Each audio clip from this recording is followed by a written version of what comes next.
I just was wondering, in this world, this alternate fantasy world that you have, would you prefer to be there? That's the conflict, I think, and I don't know, this is kind of a new idea, but I think that's what the problem is with a lot of autistic people, is they haven't made the bridge to realize that even though that world is so much better, it's not real. You know, this is the real world. This is who you are. You make the best of it. And yes, is that other world, you know, I can do anything I want there. I could fly if I wanted to, you know.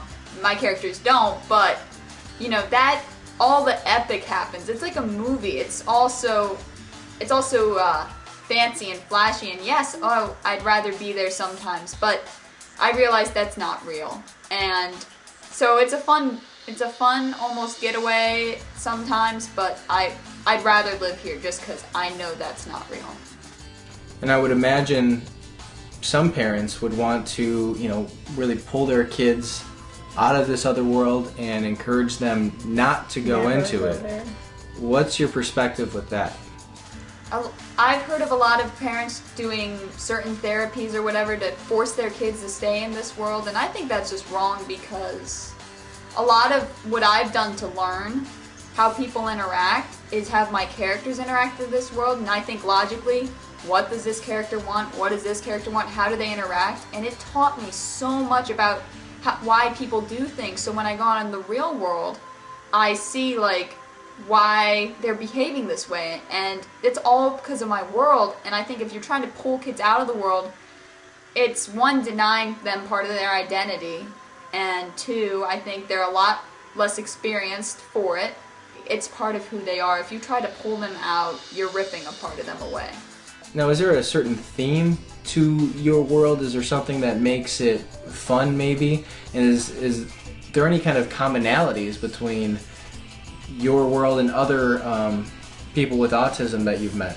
I have actually talked closely only with one person. She described her world, and we realized how similar it is, in that it exists very similar to this world. You know, the continents are the same, you know, there's same concepts of like politics, communism, democracy. You know, basically it's similar, but there's a lot of the rules of physics, a lot of magic can exist.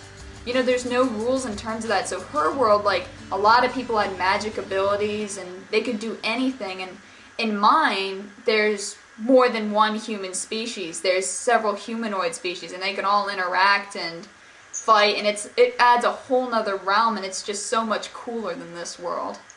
Does it make sense, like, logical sense to you that, especially if this started as a young person, where these ideas even come from? Like, have you seen movies that caused you to think that something would be cool? Oh, totally. So much of the stuff is based off of movies. I'll give an example. Some of my characters, they stay at this boarding school, which is totally based off of Hogwarts from Harry Potter. Total rip-off. I would be so plagiarized if I were to make it into a movie. It would be plagiarizing, but it's just the little things. The stories are all original, the characters are all original, but it's the little things like that yes, I totally take real-world things, and anything I find cool, I stick in my world. Totally. I think there's a couple of interesting things about the other world that I've learned. While Taylor's had this particular world for 4 years she's been working on. So it's a very involved, in-depth world that keeps, you know, maturing. But she can control her environment in that world. I think a lot of the Aspies are going into this world because they feel safer. It's also a way for them to actually really just chill out. For a really long time, we just let Taylor go, and all I wanted to do was help her be aware when she was there. For example, she had a lot of the physical, you know, things like her hands, you know, going like this, or, you know, flapping. She doesn't do it anymore because she's more aware of it. But I don't know what she does when she's pacing, but but those things seem to help her nervous system, and so. But I wanted her to know that she was doing that so that when she was in public she had a choice. And so I would say, are you aware that you're flapping your hands, or are you aware that you're doing that? And, you know, it would click in her. It brought her to an awareness that allowed her to basically be in public without anybody knowing and she can go into her other worlds and no one knows she's there, which I think is a really useful social skill. Now, is this something that's like purely internal, that you're silent when you go into this, or is this something that maybe you're actually narrating a little bit, and so your mom might hear you talking, you know, in while you're in this other world?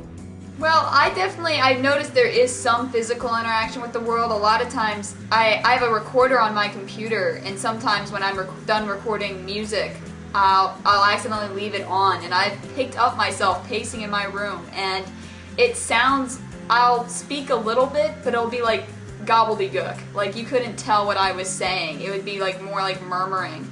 But another way I wanted to say that I think proves the realness and power of this world is that a lot of times if something very emotional happens in that world, I very easily cry. You know, if I'm in that story, I've been known to either cry or be very happy, or it's very real. I don't want to compare it to anything at all because I can't even really comprehend it, what it's like, because it is such a reality for you in that world. But almost when you explain it, it almost sounds like people who get obsessed with books and stories and become so attached to that and crying and laughing, but just with the story, even though they know it's a totally made up story, they're still sitting there totally emotionally and physically reacting to it. I think there's a lot of similarities in that, and it really is my own story. It's almost like, I want to say almost like making a book in 3D. It's a movie that I can just replay, I can interact with, change the angle. It plays like a movie in my head, and that's the reason I'm so lost from this world, is that it's a movie. It's what I see. And earlier I heard you, Robin, use the term Aspie. And yeah. You know, we all know in this special needs community, you know, words can take on some, you know, unique meanings, and also some harsh ones or derogatory ones. So I just like to kind of clarify for everybody kind of what Aspie means. Is it a nice thing to say? And I asked this from our own experience with a certain, you know, word was SPED. You know, I didn't know what that meant initially. I found out it was a shortening for special education. And some organizations that we've worked with have used it just as a normal abbreviation. But you know, one of the negative comments we got with our YouTube videos when we posted of Zach was, you know, a little teenage boy making fun of him, calling him a little sped in a derogatory fashion. So if you could explain to me a little bit about the Aspie terminology. Mind if I take it, Mom? Take it. This is actually a term that I heard after posting my YouTube videos. I had never heard it beforehand. It was used by people with Asperger syndrome all over the internet. They just referred to themselves as Aspies. There was almost a sort of, some person in an article summed it up. It's almost an exclusiveness kind of thing. You know, I'm an Aspie. I'm not just autistic. I'm an Aspie, you know. It was almost a good thing. It gave a community sense, and I've never seen it used in a derogatory light. I usually don't call myself an Aspie, but it's a very common community term, and it's a way of showing you're in the loop, especially on the internet. And Taylor, with your website, the videos you're doing, the webinars you've started, what is your mission? I didn't realize for the longest time that my story was actually an inspiration. You know, I always just assumed, oh, that's my life, you know? I think my mom made me realize kind of like just how unique my story is, in that, you know, I can really be successful now from a fairly grim diagnosis, and I realized, you know, I gotta spread this message. My hope is that someday when I tell a kid at school, you know, I have Asperger syndrome, they don't give me a weird look. You know, I hear things from, you know, kids in my school all the time, you know, oh, Asperger's, doesn't that mean you're retarded? And I just want to smack them.